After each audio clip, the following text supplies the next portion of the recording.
राधे कृष्णा। आज का वीडियो आपके लिए बहुत ज्ञानवर्धक होने वाला है, तो इस वीडियो को छोड़ के आप कहीं मत जाइएगा, क्योंकि इसमें आपके बहुत सारे भ्रम दूर होंगे, बहुत सारी कन्फ्यूज़न आपकी दूर हो जाएगी पिगमेंटेशन को लेकर।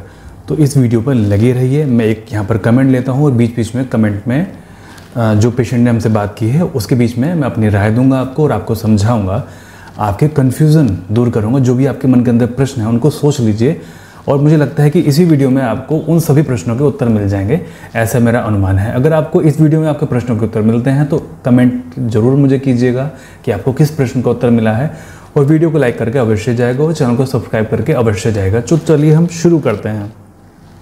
हेलो जी, डॉक्टर प्रदीप बात कर रहा हूँ। जी नमस्ते डॉक्टर साहब। जी नमस्ते, शर्मा बात कर रही हैं? जी जी मैं शर्मा बोल रही हूँ। मैंने यहाँ पर पेशेंट का नाम, उनका एड्रेस, सब कुछ मैंने यहाँ पर म्यूट कर दिया है, क्योंकि हमें प्राइवेसी का ख्याल रखना पड़ता है पेशेंट की। ठीक है, बताइए। मैंने आपसे बात की थी 16 जनवरी को। हाँ जी जी डॉक्टर साहब, आपको मैंने बताया था कि इसके दिन से जैसे मेरी बेटी भी अब 2 सालों के तीसरे साल में लग गई है, तो मेरे बेबी नहीं हो रहा था। तो इस बार मुझे कंसीव हुआ है। अभी मैंने 2 तारीख को टेस्ट किया था तो पॉजिटिव है। तो ये दवाई फिर उनसे मैडम से पूछा था तो उन्होंने कह दिया दवाई नहीं खाना है। अब ऐसे हमारे कई पेशेंट हैं कि जिनको कंसीव होने में प्रॉब्लम होती है, यानी कि मेडिसिन वो पिगमेंटेशन के लिए लेते हैं, लेकिन हमें बताते हैं कि डॉक्टर साहब मुझे कंसीव भी नहीं हो रहा है बहुत लंबे समय से, तो उसके लिए भी अगर कुछ हो तो मेडिसिन आप दे दीजिएगा। तो हम उनको मेडिसिन देते हैं इस चीज़ के लिए, तो और उनको लगभग 3 महीने के अंदर अंदर कंसीव हो जाता है। आपने देखा कि मैं पिगमेंटेशन पर हमेशा वीडियो बनाता हूँ, लेकिन पिगमेंटेशन से भी ज़्यादा अधिकतर सक्सेसफुल रेट हमारा रहता है लेडी की कंसीव करने में। यानी कि अगर कोई महिला कंसीव नहीं कर पा रही है, शादी को बहुत लंबा समय हो गया, या फिर फर्स्ट बेबी उनका हो गया है उसके बाद में वो कंसीव नहीं कर पा रही हैं, या फिर पीसीओडी की वजह से कंसीव नहीं हो पा रही हैं, तो 100 में से 95 लेडीज़ जो है वो 3 महीने के अंदर अंदर कंसीव कर ली हैं मेडिसिन से, और जो बचती हैं वो 6 महीने के बाद में कंसीव कर लेती हैं। बाकी तो देखिए सभी की सभी मर्जी जो है प्रभु की होती है, जैसी उनकी इच्छा वो जैसे, लेकिन हम अपना पूरा कर्तव्य निभाते हैं और अपने 100% कोशिश करते हैं उनको कि वो अंदर से ठीक हो जाएं। तो यहाँ पर भी एक एग्जाम्पल है, जैसे हम कहते हैं ना कि आपकी प्रॉब्लम पहले अंदर से ठीक होगी, यानी कि जो गड़बड़ी आपके शरीर के अंदर है, जो प्रॉब्लम आपके शरीर के अंदर चल रही है, पहले हम उसको ठीक करेंगे। अब सोचिए कि इनके शरीर के अंदर क्या प्रॉब्लम थी। पिगमेंटेशन है, इनको आगे अपनी चर्चा करेंगे बाद में, और साथ में इनको इनफर्टिलिटी की प्रॉब्लम है, यानी कि इनको कंसीव नहीं हो रहा है। यानी कि जो पहली बेटी जो हुई थी वो आगे बताएंगी कि 9 साल के बाद हुई थी, वो भी ट्रीटमेंट करने के बाद में बहुत सारा। अभी सेकंड टाइम भी कंसीव नहीं कर पा रही थी, तो इनको डर था कि कहीं फिर से बहुत लंबा ट्रीटमेंट ना करना पड़े। इन्होंने एक कंप्लेन हमारे सामने रखी, तो हमने जस्ट कुछ नहीं किया, हमने केवल इनके शरीर को बैलेंस किया कि इनकी पिगमेंटेशन भी ठीक हो और जो भी परेशानी इनके शरीर के अंदर चल रही है वो भी ठीक हो जाए। तो इनको जब वो परेशानी इनकी ठीक हुई, यानी कि जब इनका शरीर पूरी तरीके से बैलेंस होना शुरू हुआ, इनको कंसीव हो गया। इसी तरीके से हमारे माइग्रेन वाले पेशेंट के साथ में होता है, पाइल्स वाले पेशेंट के साथ में होता है, थायराइड वाले पेशेंट के साथ में होता है। जब चीज़ें अंदर से बैलेंस होती हैं तो माइग्रेन भी ठीक हो जाता है, पाइल्स भी ठीक हो जाता है, हाई कोलेस्ट्रॉल भी ठीक हो जाता है, एसिडिटी की समस्या भी ठीक हो जाती है। तो ये सभी चीज़ें आपके अंदर से ठीक हो जाती हैं। अब आप मुझे बताइएगा कमेंट बॉक्स में, इसका उत्तर मुझे आप ज़रूर दीजिएगा, ये पिगमेंटेशन ज़्यादा बड़ी प्रॉब्लम है या महिला की इनफर्टिलिटी ज़्यादा बड़ी प्रॉब्लम है, यानी कि बेबी ना कर पाना, बेबी को कंसीव ना कर पाना ज़्यादा बड़ी समस्या है, या फिर पिगमेंटेशन ज़्यादा बड़ी समस्या है। अगर हम मेडिसिन देते हैं तो दोनों में से कौन सी समस्या पहले ठीक होनी चाहिए, इसका उत्तर मुझे आप ज़रूर दीजिएगा। मैं देखता हूँ कितने लोग सही उत्तर देते हैं। तो इससे दोबारा तो नहीं बढ़ जाएंगी, जैसे दवाई नहीं जब तक खाएंगे तो? देखिए, दवाई तो नहीं खाना है आपको, और प्रेगनेंसी में जिस तरह से आप बिहेव करेंगी उसी तरीके से आपकी पिगमेंटेशन भी रिस्पॉन्ड करेगी।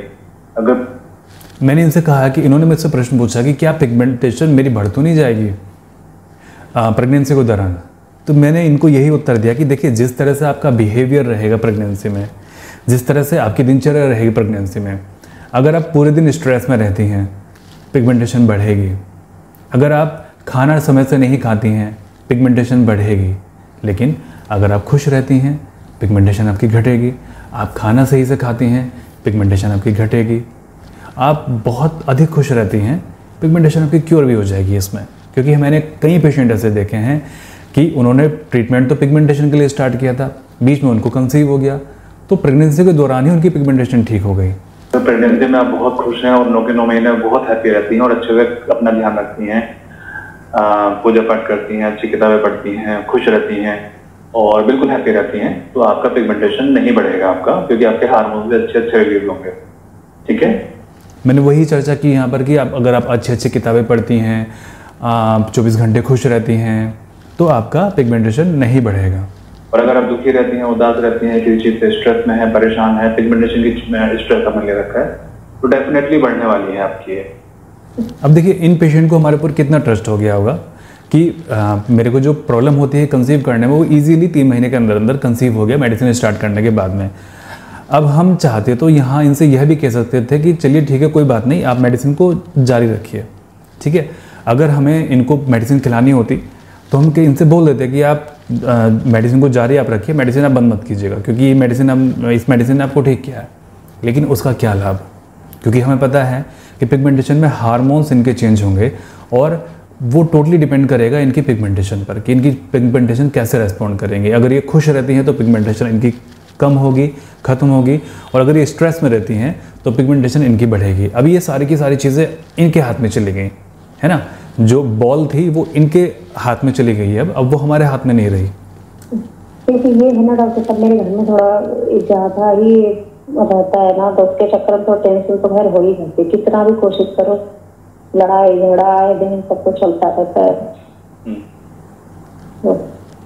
ससुराल में, तो इस चक्कर में थोड़ा बहुत हो जाता है। वही मैंने कहा एक बार डॉक्टर से पूछती हूँ। और ये मेरे थायराइड भी, जब मेरी फर्स्ट प्रेगनेंसी हुई थी तो मेरा थायराइड ये हो गया था, तो क्या ये इस वजह से ये सेकेंड वाली में भी थायराइड था, तो क्या ये थायराइड जो होता है वो प्रेगनेंसी के टाइम पर हो ही जाता है, ठीक ना, वो हल्का फुल्का आता है। हाँ, मैंने बाद में वही दवाई खाना मैंने बंद कर दिया, तो दवाई तो मैं खाई नहीं थी। ऐसा होता है कि थायराइड प्रेगनेंसी की डिलीवरी के बाद में अपना नॉर्मल भी हो जाता है, तो अगर बहुत ज्यादा बिगड़ा हुआ है थायराइड आपका प्रेगनेंसी के दौरान तो मेडिसिन खाने की आवश्यकता पड़ती है, अदरवाइज तो नहीं पड़ती है। नहीं इतना ज्यादा नहीं, जैसे वो पहले तो 25 mg वाली गोली खाते रहे, उसके बाद में वो 12.5 वाली उन्होंने दे दी थी, ये इतनी खाओ बस। अब आप ये बताइए कि कितने लंबे समय से कंसीव नहीं हो रहा था आपको? हाँ, मेरे को करीब, देखो ये मेरी बेटी हुई तो ये 2 साल की होकर तीसरी साल में भी 1 फरवरी से लगी थी, तो पहले मेरा बहुत ट्रीटमेंट हुआ, उसके बाद बच्चा हुआ, तो मैं यही चिंता कर रही थी कि पता नहीं मेरा नॉर्मल कंसीव होगा कि नहीं होगा। आपकी दवाई की वजह से और प्रभु की कुछ सहलत रही तो मेरे को इस बार कंसीव हुआ है। मैंने आपको वॉइस मैसेज में भी मैंने ये बोला था, मैंने कहा आप ऐसी दवाई डॉक्टर साहब दीजिए कि जिससे मेरा कंसीव हो जाए। वो तो इसमें आपके पेपर में नोट डाउन है ये वाली प्रॉब्लम, तो इसके लिए तो उसके हिसाब से उन्हें दवाई दी थी। देखिए हमारे ऐसे मैंने कई बार देखिए, तो अभी इसमें होता क्या है कि जब हमसे पिगमेंटेशन के लिए ट्रीटमेंट लेते हैं पेशेंट, मैं आपको जनरली बता रहा हूँ ये चीज़ें कि जैसे पिगमेंटेशन के लिए हमसे ट्रीटमेंट ले रहे हैं पेशेंट, तो उनके साथ में हम करते क्या, ठीक है, उनके साथ में हम पहले उनका सभी डिटेल हम लेते हैं, उनका नाम, उनकी एज, उन्होंने कितना पे किया है, उनका व्हाट्सएप नंबर क्या है और किस डेट से उनका ट्रीटमेंट स्टार्ट हुआ है, कि वो मैरिड हैं कि अनमैरिड है, वो जॉब करते हैं कि नहीं करते हैं। ठीक है, ये हम पहले उनका स्टेटस लेते हैं कि उनका लोकेशन क्या है रहने का, वहाँ पे एनवायरनमेंट कैसा होता है, और वो जॉब करते हैं कि नहीं करते हैं, मैरिड हैं कि नहीं है। ठीक है, ये सभी चीज़ें पता होनी चाहिए, तो एक तरह से मोटा मोटा हम हिसाब ले लेते हैं। फिर उसके बाद में पिगमेंटेशन तो उनको है ही, कितने साल से है, उसकी क्या वजह हो सकती है जो उनको लगती है। ठीक है, उसके बाद में जो भी चीज़ें हमें पूछनी होती हैं कि पसीना आता है कि नहीं आता, और पिंपल्स निकलते हैं तो कि नहीं निकलते हैं, और जलन होती है कि नहीं होती है धूप में जाने के बाद में, तो ये सभी चीज़ें। अच्छा, ये चीज़ें तो स्किन के बारे में होगी, जितना भी स्किन के बारे में हम पूछ सकते हैं उनसे पूछते हैं। उसके बाद में फिर पूछते हैं कि आपके शरीर के अंदर बाकी बीमारियों के बारे में बताओ, बाकी बीमारियाँ कौन कौन सी हैं आपके शरीर के अंदर। तो कुछ कहते हैं कि हमें सर दर्द होता है, एसिडिटी बनती है, कुछ कहते हैं कि मुझे पाइल्स भी है, कुछ कहते हैं कि मेरे पीरियड डिस्टर्ब हो रहते हैं, है ना। तो ये सभी चीज़ें हम यहाँ से पूछते हैं कि पीरियड कैसे हैं आपको, पोटी कैसी होती है आपको, ठीक से होती है कि नहीं होती, नींद कैसी होती है आपको, प्यास कैसी होती है, भूख कैसी लगती है आपको, है ना, पसीना कैसा आता है आपको। ये सभी चीज़ें मतलब यहाँ पर आपकी पूरी की पूरी दिनचर्या यहाँ पर कवर हो गई है कि सुबह से लेकर रात तक का हमने आपसे पूरा हिसाब किताब ले लिया।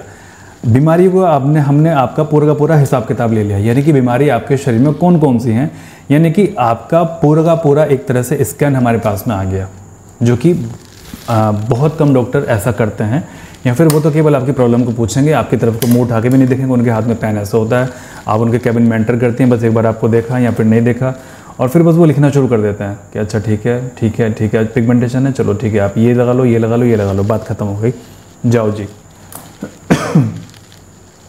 तो कुछ डॉक्टर इस तरीके से करते हैं, नहीं करना चाहिए ऐसा। पेशेंट के बारे में पूरी जानकारी लें, और पूरी जानकारी लेने के बाद में एक पेशेंट की इमेज बन जाती है दिमाग के अंदर कि ये है पेशेंट हमारा और इनको ये दवाई सूट करेगी और इस दवाई से ये ठीक होंगे। तो उस तरीके से हमारे यहाँ पर ट्रीटमेंट किया जाता है। पर आपको बताया है और मैंने वीडियोस में भी बताया है कि हमारे कई पेशेंट ऐसे हैं कि वो तीन महीने के अंदर अंदर कंसीव कर लेते हैं। तो मैंने आपके ट्रीटमेंट स्टार्ट किया था 16 जनवरी को मेरी आपसे बात हुई थी, लगभग 10 दिन मान लेते हैं कि 10 दिन बाद आपकी दवाई पहुंचती है। तो 26 जनवरी से आपने 27 जनवरी से ट्रीटमेंट आपने स्टार्ट किया, यानी हाँ शायद 21 तारीख को मेरी दवाई आ गई थी। इनकी दवाई 21 को पहुंच गई थी। चलिए मैं यहाँ पर स्किप कर दूंगा वरना वीडियो बहुत लंबी हो जाएगी। ठीक है, अभी ये 2 मई वाला जो पीरियड आया था उसके बाद अभी जो नहीं है मई, यानी कि लगभग मुझे लगता है कि 3 ही किट मंगाई है आपने। तो जैसे हमारा 95% रिजल्ट रहता है कि 3 महीने के बाद में कंसीव हो जाता है, 3 महीने के अंदर अंदर कंसीव हो जाता है पेशेंट को, तो इनका भी 3 महीने के अंदर अंदर, इन्होंने जनवरी में मेडिसिन स्टार्ट की थी, मतलब लास्ट ही समझ लें उसको जनवरी का, फरवरी से मान लेते हैं, फरवरी मार्च अप्रैल मई, लास्ट टाइम इनको पीरियड मई में आया, ठीक है, और इनको फिर वो कंसीव हो गया। चौथी या पांचवी किट इन्होंने 4th किट मंगाई थी और 4th किट भी लिए हुए इनको 2 या 3 दिन या 4 दिन हुए थे। तो जब इन्होंने चेक किया तो इनको हो गया कंसीव। नहीं, पांचवी किट तो नहीं होगी, क्योंकि ये पूछ रहे कि अगर आप इसका भी ट्रीटमेंट करते हो, जैसे कि ये आयरन कैल्शियम वगैरह ये सब कुछ भी आप अगर देते हो, तो मैं उधर आपसे ही दवाई करवा लेती हूँ, मैं अंग्रेजी दवाई खाना नहीं चाहती, इसके चक्कर में मैं देखिए आयरन। तो मैंने यहाँ पर इनका मिसकंसेप्शन दूर किया, और आपके मन में भी बहुत सारी भ्रांतियाँ आयरन कैल्शियम को लेके होंगी कि हम ट्रीटमेंट तो कर रहे हैं, तो यहाँ पर आपके मन में बहुत सारी भ्रांतियाँ होती हैं कि ये जो आयरन सप्लीमेंट हैं या फिर कैल्शियम सप्लीमेंट हैं या सारे के सारे एलोपैथी मेडिसिन के अंडर में आते हैं। नहीं आते हैं। ये सप्लीमेंट एलोपैथी मेडिसिन के अंडर में नहीं आते, बल्कि ये फूड सप्लीमेंट में आते हैं। फूड सप्लीमेंट में क्या क्या चीज़ें आती हैं, जो भी चीज़ें हमें न्यूट्रिशन देती हैं, जैसे कैल्शियम हो गया, आयरन हो गया, विटामिन हो गए, प्रोटीन हो गया, ये सभी की सभी चीज़ें आती हैं वो आपके फूड सप्लीमेंट में। मैंने यहाँ पर इनको उदाहरण देकर समझाया है। आयरन कैल्शियम तो फूड सप्लीमेंट होता है, वो अंग्रेजी दवाई नहीं होती है। लोगों के मन के अंदर ये भ्रम होता है कि अगर हम कैल्शियम ले रहे हैं या आयरन ले रहे हैं तो वो अंग्रेजी दवाई है। असल में अंग्रेजी दवाई नहीं है, वो फूड सप्लीमेंट के अंदर आता है। ठीक है, जैसे फॉर एग्जाम्पल चूना हो गया, चूना कैल्शियम होता है, वो कोई भी आपको खाने के लिए बता सकता है, और वो भी चूना अगर हम किसी पैकेट में आपको पैक करके देना शुरू कर दें टैबलेट के फॉर्म में, तो फिर वो दवाई होगी आपके लिए, एलोपैथी दवाई होगी। फिर तो केवल वो फूड सप्लीमेंट होता है और कुछ नहीं होता है, उसको आप ले सकते हैं। आप मुझे बताइए कि कंसीव करने के लिए कितने समय में ट्राई कर रहे थे आप? मेरे को ये बच्ची हुई तो ये जब ये करीब 9 महीने की हो गई, 9 महीने 1 साल की, तो मैं तब से मैं सोची, क्योंकि मेरा ये कंसीव नहीं हो रहा था, मैंने कोई भी प्रिकॉशन तो कोई नहीं लिया था, कोई पील्स वगैरह कुछ नहीं खाई। मैं यही सोच रही थी कि जल्दी जल्दी, क्योंकि पिछली बार बहुत दिक्कत हुई थी, बहुत दवाई करवाई थी, तो मैं सोच रही थी कि कैसे भी करके जल्दी जल्दी टूटता भी बेबी हो जाए, तो इसीलिए मैं ट्राई कर रही थी। लेकिन अब जाके आपकी दवाई से भी अब जाके फायदा हुआ है। हाँ जी, देखिए वो हमने पहले ही अपनी वीडियो में कई बार हमने इस चीज का हमने जिक्र किया है कि कई लोग ऐसे, कई महिलाएं ऐसी होती हैं जिनको कंसीव नहीं हो रहा होता है, तो कंसीव हो जाता है आराम से। अब यहाँ पर सोचने वाली बात ये है कि ट्रीटमेंट तो पिगमेंटेशन के लिए लेने के लिए आई हैं, बट उनका कंसीव कैसे हो गया, जबकि उन्होंने तो कंसीव करने के लिए ट्रीटमेंट लिया ही नहीं था। वो कंसीव इसलिए हो गया क्योंकि सबसे पहला हमारा काम ये होता है कि आपके शरीर के अंदर बिगड़ी हुई चीज़ों को बैलेंस करना। अब किसी का कंसीव नहीं हो रहा उनके हार्मोन्स के डिस्टर्बेंस की वजह से। जैसे हम कहते हैं कि आपके हार्मोन्स भी बैलेंस करेंगे, आपका पित्त भी बैलेंस करेंगे, यानी कि आपके शरीर के अंदर जो भी कुछ इम्बैलेंस चल रहा है और आपको पता नहीं है वो, तो उनको हम बैलेंस करेंगे। अब ये बिल्कुल फिट एंड फाइन है, केवल पिगमेंटेशन है इनको, ठीक है, लेकिन इनके शरीर के अंदर हार्मोन्स के डिसबैलेंस है जो कि इनको पता नहीं है। पीरियड इनको नॉर्मल होते थे, पीरियड इनको नॉर्मल होते थे। तो अब हार्मोन का डिस्टर्बेंस को कैसे पता लगेगा कि कुछ भी तो लक्षण नहीं है शरीर के अंदर उनका, है ना? क्योंकि अब देखिए पिगमेंटेशन उनको चेहरे पर है तो पित्त तो बिगड़ा हुआ है ही, फीमेल है तो हार्मोन भी उनके बिगड़े हुए हो सकते हैं। तो हम हर एक चीज़ को ध्यान में रख के मेडिसिन को तैयार करते हैं। तो जो किट है, तो किट उसी तरह से ध्यान में रख के बनाई गई है आप लोगों के लिए कि शरीर में आपके चाहे जो भी चीज़ का इम्बैलेंस हो, किसी भी चीज़ का इम्बैलेंस हो, वो आपके शरीर बैलेंस कर दे। और जब वो बैलेंस होगा तो आपके शरीर के अंदर जो भी रोग है, इवन गांठें हैं आपको, फाइब्रॉइड है आपको, या फिर अस्थमा की शिकायत है आपको, पाइल्स की प्रॉब्लम है आपको, माइग्रेन की प्रॉब्लम है आपको, पिगमेंटेशन है आपको, वो सारी की सारी चीज़ें जाएंगी। लेकिन यहाँ पर एक पेंच ये फंसता है, देसी भाषा में बोलते हैं कि क्या पेंच फंसा हुआ है। तो पेंच यहाँ पर एक ये फंसता है कि सबसे पहले आपका जाएगा जो कि ज़्यादा खतरनाक बीमारी है आपकी, जो कि मोर इम्पोर्टेंट ऑर्गन है आपका, पहले वो ठीक होगा, ना कि लेस इम्पोर्टेंट ऑर्गन आपका ठीक होगा। क्योंकि हमारा शरीर करता है डार्विन के सिद्धांत पर, सर्वाइवल ऑफ द फिटेस्ट, यानी कि हमारा शरीर सबसे पहले हमारा शरीर उस ऑर्गन को ठीक करेगा जो कि आपके लिए बहुत इंपॉर्टेंट है। अब फॉर एग्जांपल हम कहते हैं माइग्रेन है आपका ब्रेन की बीमारी, और हम कहते हैं कि आपको पिगमेंटेशन है आपको स्किन की बीमारी। अब आप मुझे इस चीज़ का आंसर दीजिए कमेंट बॉक्स में कि पहले क्या चीज़ ठीक होगा। हमने मेडिसिन तो उनके शरीर को ठीक करने के लिए दी है ना, उनके पूरे शरीर को ठीक करने के लिए दी है। लेकिन अगर मेडिसिन इंटेलिजेंट है, आपका शरीर इंटेलिजेंट है और आपका शरीर खुद को ठीक कर सकता है, तो सबसे पहले उसको क्या ठीक करना चाहिए? माइग्रेन में से और पिगमेंटेशन में बड़ी बीमारी क्या है? यानी कि एक बीमारी तो दिमाग की है आपके और एक बीमारी है आपके स्किन की। कौन सी बीमारी पहले ठीक होगी, इसका आप मुझे उत्तर दीजिए। ठीक है डॉक्टर साहब, ये मेरी बेटी है ना, तो उसका हाथ में उससे ये फोर्सेप डिलीवरी हुई थी ना पिछली बार, तो इसके हाथ में ऐसी प्रॉब्लम आ गई, पता नहीं नॉक्स प्रॉब्लम है क्या है, वो हाथ ऊपर नहीं उठाती। पहले तो मूवमेंट ही नहीं आया 6-7 महीने तक। तो इन्होंने फिर अपने बच्चे के बारे में जिक्र किया कि इनके बच्चे के हाथ में कुछ प्रॉब्लम है। तो सिंपल चीज़ है, बच्चे के जो कुछ नर्व हैं वो डैमेज हैं, या फिर वो बन नहीं पाए पूरी तरीके से, या फिर उनमें स्ट्रेंथ नहीं है। प्रॉब्लम ये है। अब इस चीज़ को डायग्नोस नहीं किया जा सकता। हाँ, अगर ब्रेन की MRI करा जाए तो उस चीज़ से डायग्नोस किया जा सकता है, बट वो बहुत हार्मफुल होती है बच्चों के लिए। तो हम इस तरह के बच्चों का भी ट्रीटमेंट करते हैं कि जो कि जन्म से अपंग होते हैं, है ना, जन्म से बोल नहीं सकते, बड़े हो गए हैं बट अभी हालात बच्चों के जैसे ही हैं। हम बीच बीच में आपके साथ में इस तरह की वीडियो शेयर करते हैं बच्चों की जो कि ऑटिज्म है, ADHD है। तो यहाँ पर भी हमारी कमांड बहुत अच्छी है इस तरह के पेशेंट को ठीक करने के लिए, और इसका दुनिया में कोई भी इलाज नहीं है। बट हमारे क्लिनिक से प्रभु की कृपा से ये सारी की सारी चीज़ें ठीक हो जाती हैं। बच्चे इस तरह के बहुत अच्छे से ठीक हो जाते हैं हमारे क्लिनिक पर, और इस तरह के बच्चों के अंदर भी 3 से 6 महीने के अंदर हमें रेस्पॉन्स दिखना शुरू हो जाता है बहुत अच्छे से। जो बच्चे बोल नहीं सकते, 5 साल के हो गए हैं, 7 साल के हो गए हैं, बट बोल नहीं सकते, वो बोलना शुरू कर देते हैं। जो कि 1 या 2 शब्द बोलते हैं केवल, वो पूरे के पूरे सेंटेंस बनाना शुरू कर देते हैं मेडिसिन लेने के बाद में। और उनकी हिस्ट्री भी हम निकालते हैं। उनकी हिस्ट्री लेने के लिए हमें कम से कम 3-4 घंटे लग जाते हैं, और वो 3-4 घंटे हम उनको केवल 1 दिन में नहीं देते, 2 दिन, 3 दिन, 4 दिन, इस तरह से हम लगाते हैं ताकि उनको चीज़ें याद आती रहें। यानी कि हम जब तक श्योर नहीं होते कि इस बच्चे को ये दवाई ठीक करेगी, हम ऐसे दवाई नहीं देते। ठीक है, तो अब आप समझें कि हर एक लक्षण के हिसाब से, हर एक पेशेंट के हिसाब से मेडिसिन अलग अलग होती है। कई लोग मेरे पास में कमेंट करते हैं कि डॉक्टर साहब आप जो मेडिसिन देते हैं, आप वो हमें बता दीजिए हमें कि आप क्या क्या दवाई दे रहे हैं। अब आप मुझे बताइए कि अगर आपको प्रॉब्लम है एसिडिटी की और पिगमेंटेशन की, तो जो दवाई मैंने इनको दी है वो आपको थोड़ी ना दूंगा मैं, ठीक है ना। या फिर अगर आपको पाइल्स की प्रॉब्लम है और आपको पिगमेंटेशन है, तो जो दवाई मैं उनको दूंगा वो मैं इनको थोड़ी ना दूंगा, क्योंकि प्रॉब्लम अलग है।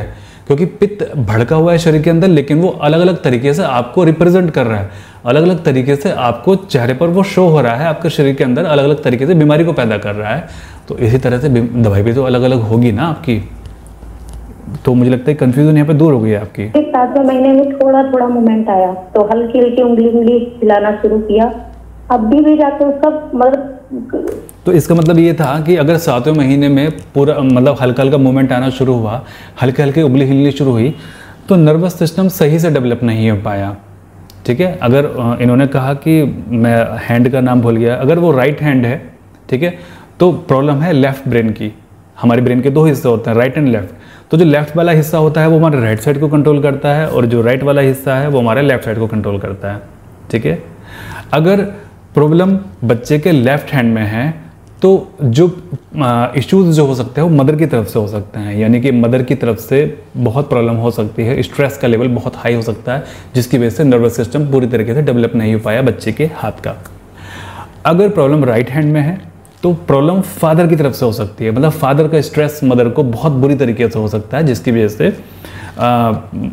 बच्चे का राइट हैंड डेवलप नहीं हो पाया, है ना, नर्वस सिस्टम डेवलप नहीं हो पाया। अभी प्रॉब्लम क्या हो सकती है, हम कहते हैं ना ये तो मेरा दायां हाथ है। दायां हाथ मतलब कि मैं कुछ भी काम इससे करवा सकता हूँ। दायां हाथ का मतलब आप समझ रहे होंगे गहराई से, है ना। तो अगर मदर ने ये फील किया होगा कि मेरा तो दायां हाथ कोई भी नहीं है ना, मैं तो किसी से भी काम नहीं ले सकती क्योंकि इनके हस्बैंड बाहर रहते हैं, तो इस वजह से उनको ऐसी कमी फील होती होगी प्रेगनेंसी के दौरान पे, आई थिंक, जहाँ तक मुझे लगता है। जब हम इनकी हिस्ट्री लेंगे तो मैं इनकी हिस्ट्री आपके साथ में ज़रूर शेयर करूँगा कि इनकी प्रॉब्लम निकली क्या थी। तो ये दिक्कत इनको हो सकती है। और इस हिस्ट्री को लेने के बाद में, इनकी फीलिंग निकालने के बाद में बच्ची को वो दवाई दी जाएगी और बच्ची 100% ठीक हो जाएगी, जिसका कोई इलाज नहीं है। अगर आप एम्स में भी जाते हैं तो वो ये बोलते हैं कि फिजियोथेरेपी आप कराइए और कुछ मेडिसिन हैं ये विटामिन की यहाँ पर आप रखिए। लेकिन अभी आपने जाना कि हम कहाँ गए, हम बिल्कुल डीप में चले गए हैं, पेशेंट के भावनाओं तक चले गए हैं पेशेंट की, कि ऐसी क्या चीज़ है कि बच्चे का नर्वस सिस्टम डेवलप ही नहीं हो पाया। ऐसा क्या हुआ प्रेगनेंसी के दौरान कि बच्चे का नर्वस सिस्टम, जो राइट हैंड का जो सिस्टम है, वो डेवलप ही नहीं हो पाया। इसकी वजह क्या थी? ठीक है, अब एलोपैथी जो पता लगा सकती है वो केवल इतना पता लगा सकती है कि हाँ चलिए ठीक है, बच्चे की नर्व उपलब्ध नहीं है या फिर नर्व डैमेज है। लेकिन हम यहाँ पता लगाते हैं कि अगर है तो वो क्यों है। अगर वो क्यों है, अगर उस क्यों का हम पता लगा लें तो हम ट्रीटमेंट भी कर सकते हैं। अब ट्रीटमेंट किसी चीज़ का पॉसिबल नहीं हो पाता, जैसे पिगमेंटेशन है। अभी आप सोचोगे कि जब आप इतनी गहरी बीमारी का ट्रीटमेंट करते हैं तो पिगमेंटेशन तो एक छोटी सी बीमारी है, तो इसका ट्रीटमेंट भी तो होना चाहिए। बिल्कुल ट्रीटमेंट उपलब्ध है, लेकिन बाकी लोग इसका ट्रीटमेंट क्यों नहीं कर पाते? क्योंकि वो उस क्यों के पीछे नहीं जाते कि पिगमेंटेशन आपके शरीर में क्यों है, क्यों बढ़ रही है। इस चीज़ का आप ध्यान दीजिए कि पिगमेंटेशन आपके शरीर के अंदर क्यों है, क्यों बढ़ रही है आपके शरीर के अंदर पिगमेंटेशन, और इसका क्या इलाज है। तो क्यों है, कैसे है और क्यों बढ़ रही है, अगर हम इस चीज़ को साइड में हटा के क्रीम पोतना शुरू कर दें चेहरे पर, तो क्या वो ठीक हो पाएगी? कभी वो नहीं हो पाएगी। आज मैंने आपसे वीडियो में बहुत सारे प्रश्न पूछ लिए, तो हो सके तो मुझे अलग अलग करके उत्तर दे देना, मुझे अच्छा लगता है आपके उत्तरों को पढ़ना। करती है, बस इतनी मजबूती नहीं है उसके हाथ में और ऊपर हाथ नहीं उठाते। तो आप इसका ट्रीटमेंट आप करते हो डॉक्टर साहब? हाँ जी जी, मैं यही पूछ रही थी। मैंने अपने हस्बैंड से बात करी तो उनका पूछना, आँख पूरी नीली लाल हो गई थी, आँख के ऊपर पूरा नीला हो गया था। ठीक है, आप एक काम कीजिएगा, आप अपॉइंटमेंट लगवा लीजिएगा, ठीक है। तो सर आप इसकी फिर आप जैसे दवाई मेरे को ये जैसे अच्छा खासा रुका रहा है 9 महीने तक, आप इसका ट्रीटमेंट आप करोगे? नहीं आप वो तो देखिए, जब वो नेचुरल कंसीव हुआ है तो उसको नेचुरली ग्रो होने दीजिए। जी, ऐसी कोई आवश्यकता नहीं है कि वो रुका रहे, वो रुका ही रहेगा। आप इतना सोच क्यों रही हैं? जी जी, तो पिछली बार ये था ना कि हल्का सा वो थोड़ा सा स्पॉटिंग वगैरह होने। अब देखिए, प्रेग्नेंट महिलाओं को सबसे बड़ी समस्या ये होती है कि उनको हल्का हल्का स्पॉट आना शुरू हो जाता है। तो ये स्पॉट आना बहुत नॉर्मल प्रक्रिया है, ठीक है। ये बहुत ज़्यादा कोई सीरियस प्रॉब्लम नहीं है। हाँ, अगर ब्लीडिंग बहुत ज़्यादा हो रही है प्रेगनेंसी के दौरान तो चिंता की बात है। लेकिन अगर हल्की फुल्की स्पॉटिंग हो रही है और वो कभी कभी हो रही है, महीने में एक बार हो गई, 15-20 दिन में एक बार हो गई, हल्की सी स्पॉटिंग, मतलब हल्का सा लाल सा धब्बा, वो कोई इतना चिंता का विषय नहीं है। तो अब इनको चिंता हो रही थी इस चीज़ के लिए कि मेरे को पिछली बार भी ऐसे हुआ था स्पॉटिंग के लिए, तो 9 महीने के लिए मैंने शायद उन्होंने कोई ट्रीटमेंट लिया होगा कि 9 महीने रुक जाए। देखिए, अगर किसी का अबॉर्शन होना होता है तो उसको कोई भी चीज़ रोक नहीं पाती, कोई चीज़, ठीक है। अगर उनके भाग्य में बच्चा नहीं है तो फिर कोई चीज़ उसको रोक नहीं पाएगी। फिर चाहे कितना भी आप बेड रेस्ट कर लो, कितने ही चाहे इंजेक्शन लगा लो, कुछ भी आप कर लो, और बच्चा उनका नसीब में है तो फिर तो चाहे अबॉर्शन की पिल्स खा लेना, वो तो भी अबॉर्ट नहीं होगा। मैंने ये चीज़ देखी है कि कई महिलाएं अबॉर्शन की पिल्स खाती हैं बच्चे को टर्मिनेट करने के, लेकिन फिर भी वो पैदा होके ही मानता है कि देखता हूँ कैसे तुम मेरे को मारने की कोशिश कर रहे हो, बट मैं मरूंगा नहीं और मैं पैदा होके दिखाऊंगा आपको। तो यहाँ चीज़ है, तो यहाँ पर होता है जिसके नसीब में जो होगा वो उसको मिलेगा। तो आज की वीडियो मुझे लगता है कि आपके लिए बहुत ज्ञानवर्धक रही होगी और आपको बहुत सारी की सारी इन्फॉर्मेशन यहाँ पर मिल गई होगी। तो इसी तरह की वीडियोस के लिए आप चैनल को सब्सक्राइब कर लीजिए, वीडियो को लाइक करके अवश्य जाइएगा। और मैं प्रार्थना करूँगा और आप भी इन लेडी के लिए प्रार्थना कीजिए कि इनका बच्चा सुखी रहे और ये 9 महीने के बाद हम सब अपनी खुशी को शेयर करें और सब कुछ इनके साथ में सही रहे। मैं प्रार्थना करूंगा कि आपका पिगमेंटेशन जल्दी से जल्दी स्वस्थ हो जाए, आपको जो भी रोग हैं उस रोगों से आप मुक्त हो जाएं, आपका परिवार हमेशा खुश रहे, परमात्मा सभी का भला करे। प्रार्थनाएं कर दिया कीजिए सभी के लिए।